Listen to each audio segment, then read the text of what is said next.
My name is Janeez, as I've been introduced. I used to be a part of the Department of Trade and Industry, and key to my functions was broad-based Black economic empowerment. So, as everybody normally tells me, they said I created the confusion and then left the government to try and fix it. So, here I am today. I think just a little bit in terms of where we come from. And I think this is an amazing quote, because we've been left in that caterpillar state for far too long. How do we actually transform South Africa to become the beautiful butterfly that we know it can be? And we can only do that if there's inclusive growth, if there's inclusion by all of its citizens of South Africa. We cannot do it in isolation from each other. And I think higher education plays that critical part as well. So we need to find that match, and how are we going to do it going forward. I don't want to get into too much detail, but who are the players in transformation? You find the key to that is the mandate was given to the Department of Trade and Industry. The BE Commission was recently founded, and she has now taken a stand. And as the advocate has actually mentioned, she's now responsible for fronting.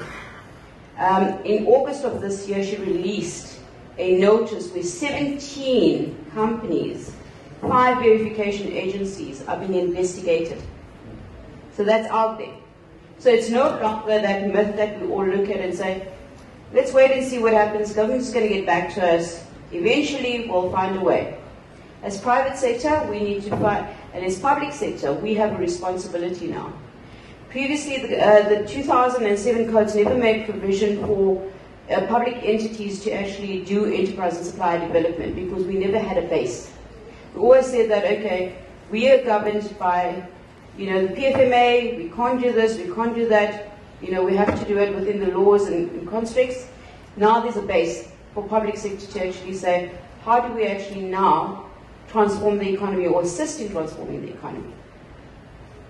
So obviously SANUS is responsible for the verification agencies. That is an emergence as a result of economic transformation. And then the BE Commission, we'll talk a little bit more about it as we go along through the slides. This is just a preamble from Minister Rob Davies when he actually released the Codes of Good Practice. And what it basically says, and I hate reading slides because everybody can actually read. So it basically says that if we do not have an inclusive economy, we're not going to see a significant growth. We're actually going to be still marginalized. We're going to be there 20 years from now, we'll still be where we are today. I was discussing with 2 young ladies on my shuttle drive to the ICC from the airport. And it's interesting to note that young people of today do not understand what economic transformation is all about, what broad-based Black economic empowerment is. They were asking me, what is the conference on? What is broad-based Black economic empowerment? Why is it important? And I think we need to understand it's not going to go anywhere. Okay? It's here to stay until we have a level playing field. These are the key stakeholders that are involved in transformation. So you obviously have the Minister of Trade and Industry, who it's the mandate of the Department of Trade and Industry to actually come up with a transformational agenda from government. It's in the National Development Plan. Okay, key to the National Development Plan is looking at localization. It's looking at industrialization. It's looking at skills development, job creation, and supplier development is key to that. How do we, as unified, contribute towards that and go forward? Those are the key things. The Presidential Bee Advisory Council, it's actually made up of 15 private sector members and 5 ministries. And they actually sit around a table and they say, okay, has transformation really worked? So they were established in December of 2010. And in 2011, they came up and they gave recommendations to government that it's not transformation in the South African economy from 2007 is not working. There was a baseline study that was done in 2007, just after the release of the Codes of Good Practice, which actually put the country at a level 8, non-compliant. In 2013, they redid the study Unfortunately, the sample size that was used, if you look at 365,000 companies and you use a sample size of 1,483, you're going to get a skewed answer. It showed that we will 100% be compliant.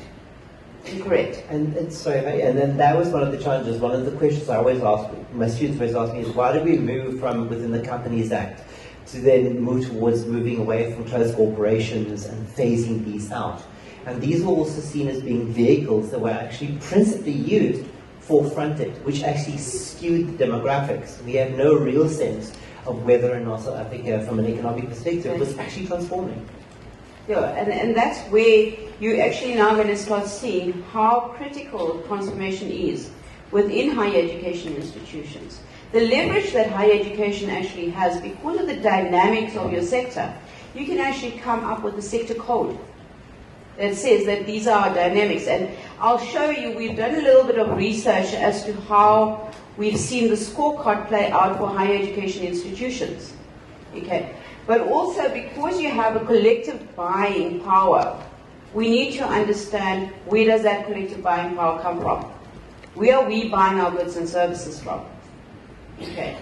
So, once again, these are just some of the key stakeholders that are involved.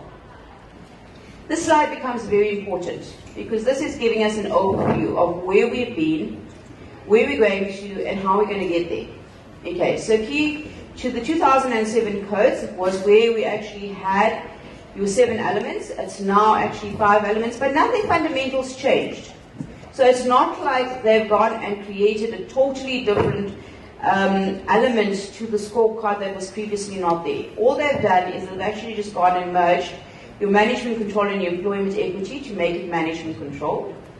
Okay, they've then combined your preferential procurement and enterprise development and now call it enterprise and supplier development, which is the fundamental key to driving economic transformation in South Africa.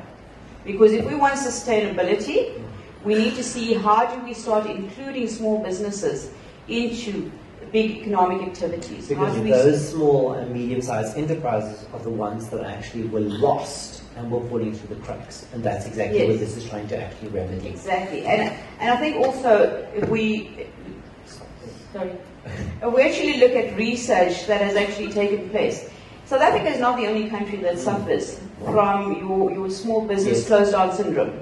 Okay. It's one of those bigger things that are around the world.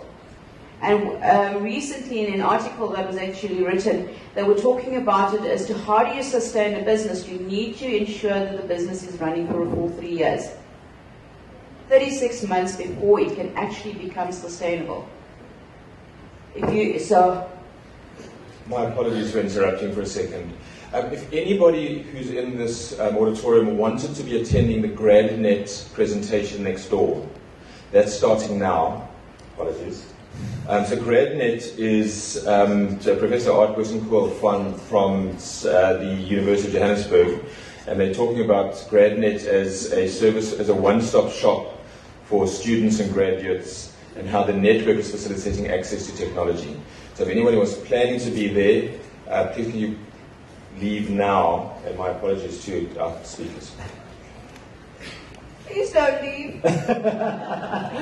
We just got started. Yeah, I don't like talking to an empty room. Okay.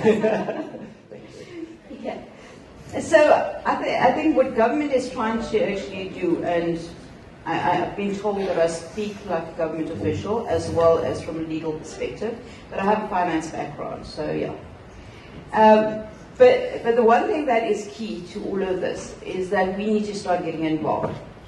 We need to actually go down and say, what is it that we can change?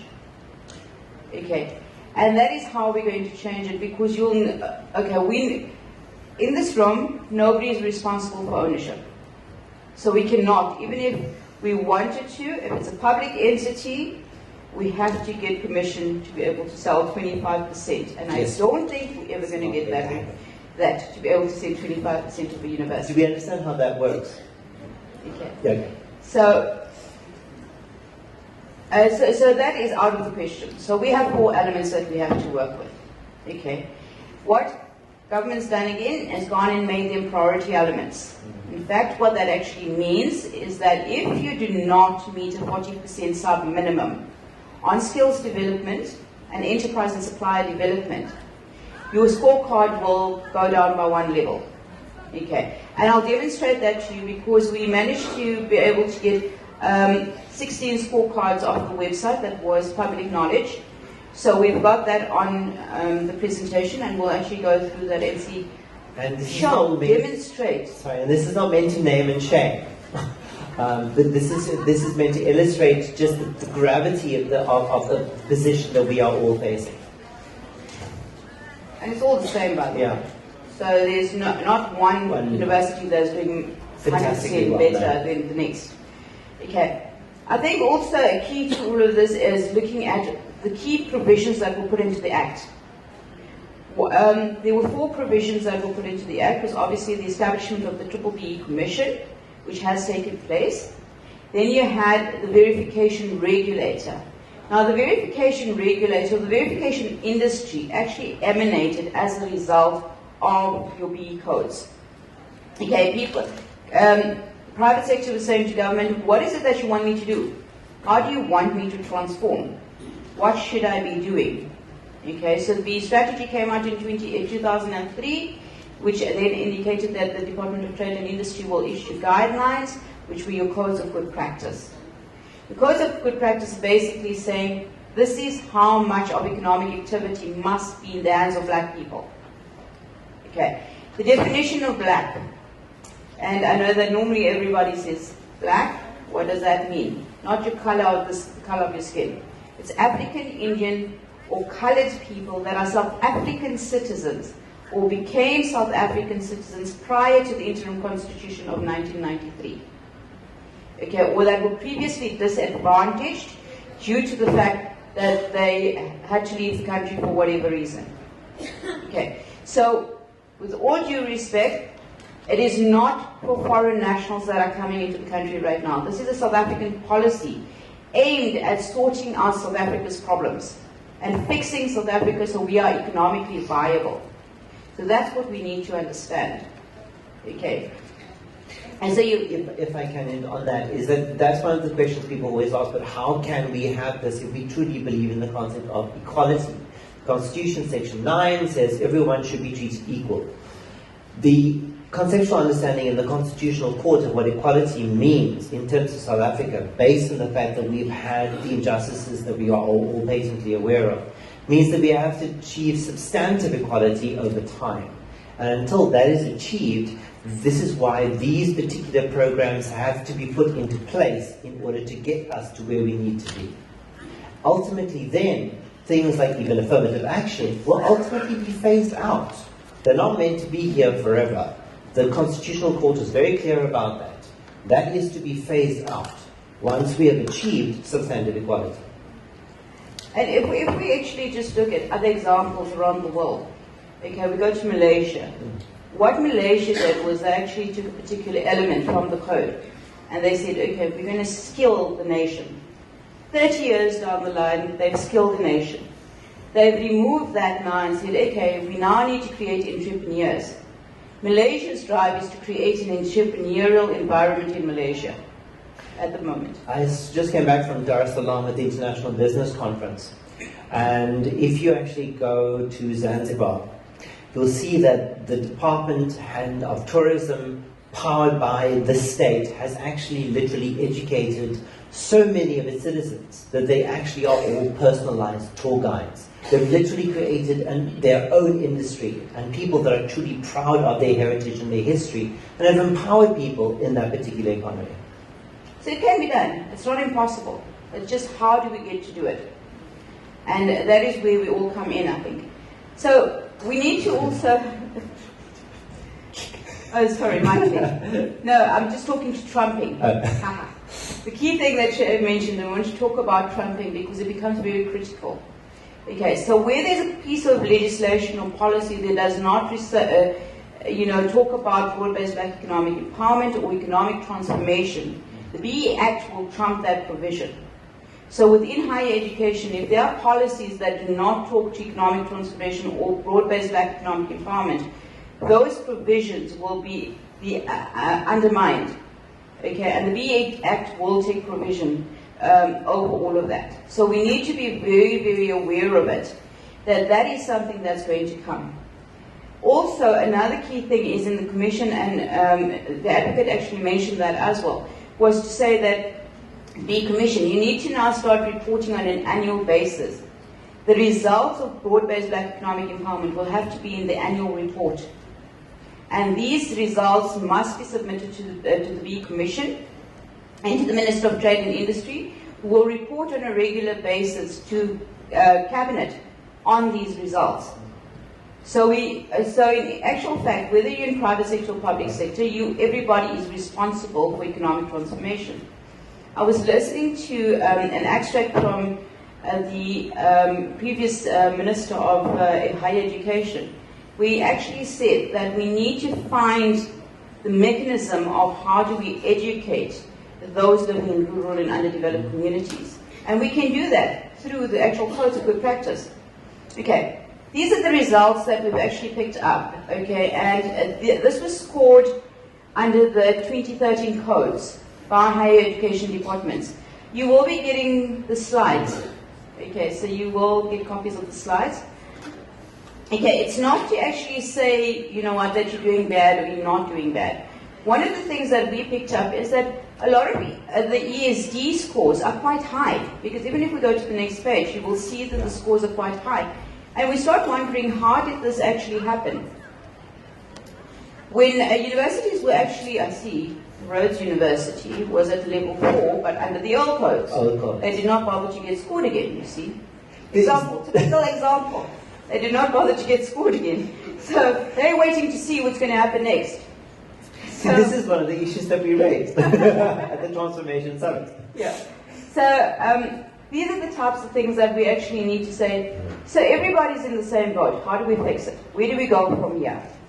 Because it's not to say, I mean, I was reading an article the other day while doing this research, and we found that one of the universities is still coming, in 2017, still coming up with the transformation strategy.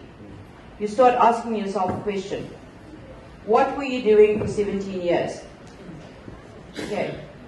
Why only now have you realized that you need a strategy? So those are the types of things that we need to actually look at. This is how the scorecard is actually based on your left-hand side, my right-hand side. Okay, you will actually find that's the generic scorecard. Okay, but the specialized scorecard is on your right-hand side. Am I correct? Yes. Okay. So what we try to identify is, if you look at the old codes, the score was out of 104 points. The new codes is out of 109 points. There's not a lot of bonus points that have been given. But here we are focusing on 4 key elements, 3 of which are based on monetary value. Yes. Okay. How do we use monetary value to be able to actually move forward with economic transformation? Now, key to this was also looking at the fact that a lot of entities were actually saying, we are funded by government, we are not allowed to spend this outside of the mandate of what we actually have to do. Permission was granted from National Treasury, where you are completely funded by government, by National Treasury, and you are 100% government-owned, all of the good things that go with that. You now can actually use either 2% of your annual revenue, your allocated budget, or your gross receipts, to actually go ahead and try and do these initiatives. So there's no excuse. Okay. If we look at skills development, okay. And what's happened is, out of the 109, what we realized is that a lot of universities would get to level 5, which means that you're 80% B compliant. The reason being is because the old recognition levels had lower point scorings to be able to get to a higher level. Okay, so if we look at a level 4, for example, it used to be between 65 and 75 points. That's how Rhodes was able to get to a level 4. Okay? Because you could get 65 points on the dot and be a level 4, 100% be compliant. Now, the DTI has actually said you need 90 to 95 points. 80 to 90 points, sorry. 80 to 90 points on the scorecard to be a level 4, which for universities is quite difficult to be able to get to that level. So as Janeez from Jazz Strategic Investments, we understand your plight, okay? Because we've done that analysis to see how much you actually have to do, because you would have to score 4 points on all elements in order to be able to get to a level 4. The repercussions, of course, on this is if you're asking this to yourself, is that, well, why is this now going to be so important? Why should I bother? Can I just not leave it as the status quo? It's already going to be impossible for me to achieve.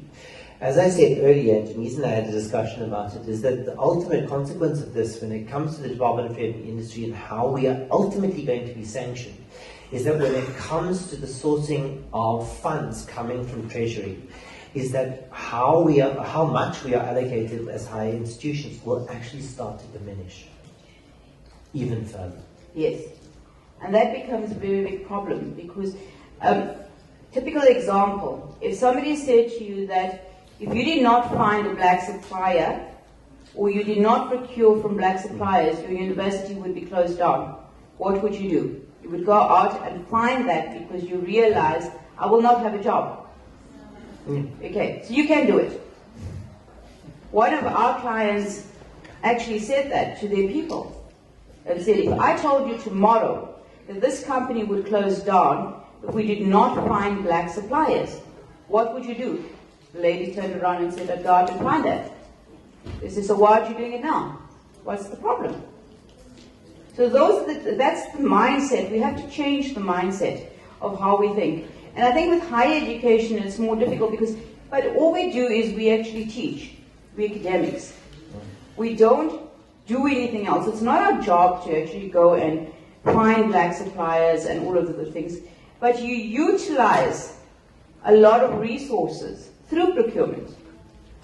And that is the niche, that is the nuance that we actually have to start engaging in trying to actually meet this particular objective. So it's about looking at the same question but through a different lens. And also when we won't have time to it now, but tomorrow when we discuss issues around potential third stream income generation, there may be vehicles there that we can possibly utilize to be able to achieve the same objectives and also generate income. But also the discussion tomorrow could also filter around how do you ensure that you have a sector scorecard for higher education.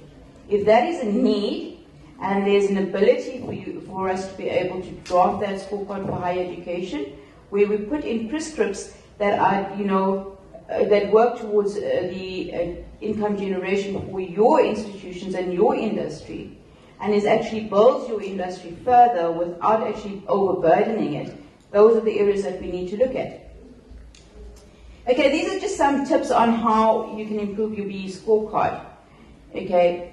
It's obviously one of the things that we found is that a lot of the time when you look at transformation managers or BE managers, they're always, that responsibility falls on the head of an HR person. A human resource person does not have all of the capabilities of dealing with what it requires to be able to manage the entire BE scorecard as a whole. They are very well versed in terms of human resources, on how to employ staff, on how to capacitate the company, on how to educate. Skills development also falls under HR, so you can actually find that. But when it starts coming towards ownership or your enterprise and supplier development, that's another department that deals with it altogether. You find position syndrome coming into play. You also find that what actually happens is often than not, people start entering, and the higher education institutions start entering into that competing arena around short course development programs and the like, in order to be able to meet these kinds of objectives, to transfer the necessary skills to our local communities. So yes, that is a win-win. However, the moment we start entering into tender processes, in order to actually be able to compete in that particular arena, we then feel and realize that we now fall short, because we aren't compliant. So that is another window of opportunity that would meet those particular objectives, broader social justice imperatives and community engagement.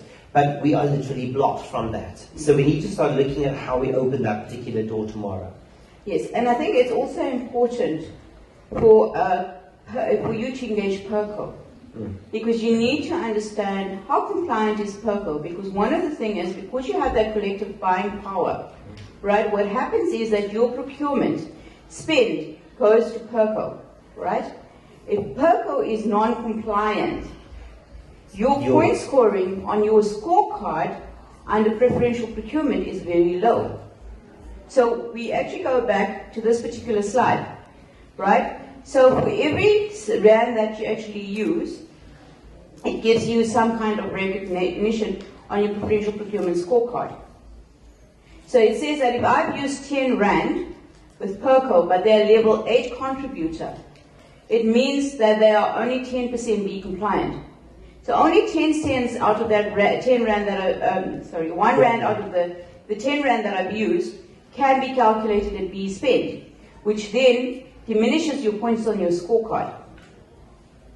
Okay, so it has a repercussion. There's that ripple effect in the economy. So if you even buy from a third-tier supplier, and they're importing all of the product, but that product there is capacity within South Africa to be able to procure that product, and they're importing it, you're not allowed to purchase that product from an importer. It must be locally sourced, because how are we going to strengthen the economy if we're actually going to downplay local suppliers in the economy? Okay, so this slide basically is just saying that you need to have a dedicated person that is going to look after transformation. Okay, you need to have a strategic plan in place. What is it that I'm actually intended doing around transformation? Where am I going to from here? Okay. And on that particular point, I mean, in terms of this thing about management and control, the fact that it is then left to someone either in HR or left to someone else in another department means that no one has ownership or control thereof, which means no one can either be held accountable or responsible for it. No one is that particular point person or go-to person. And we found it in several universities now as well, where people want to take opportunity, but by the time that they have to engage in these processes, they can't even source the material and the information in order to apply. So they're missing opportunities because they haven't appointed that particular person who hasn't actually been skilled. And I think this whole thing about, you shouldn't be a naysayer. You need to walk away from that where I can't do it, I don't want to do it, and I'm not interested in doing it. Because transformation is going nowhere fast.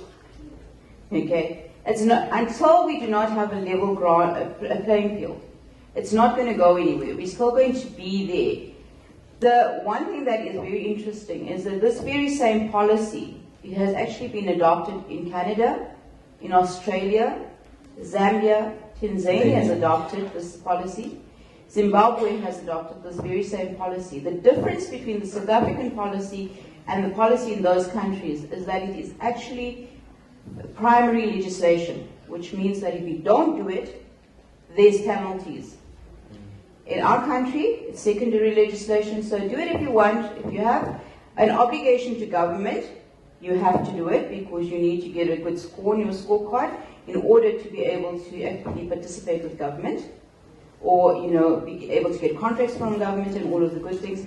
But if you don't, if you're third-tier supplier, for the typical example, your motor industry.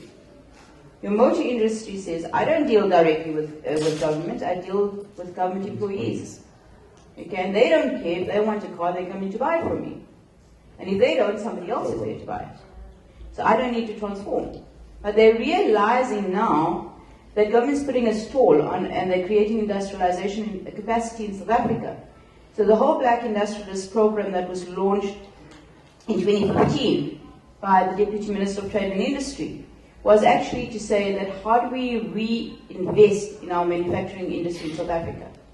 If we go back 20 years, right, we used to be an export-driven country. We've now become so import-driven that it's taking away our economic growth.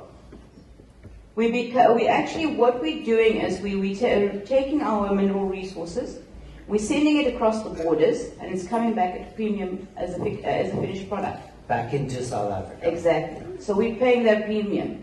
So, for example, roll steel.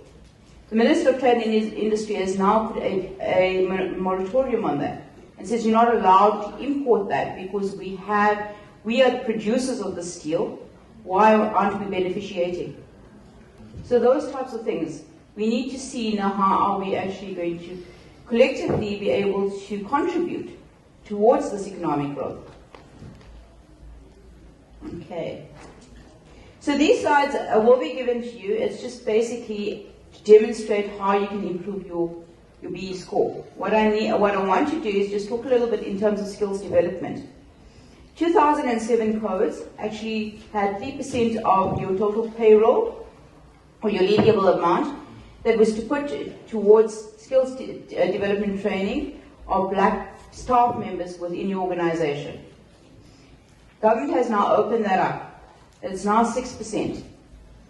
Something that I heard on 702 this morning was that you are seeing fewer black students in universities that are applying to actually study. Okay, you're finding that there are great ideas in your communities, but they're not coming through to the university because they don't have the funding to do so.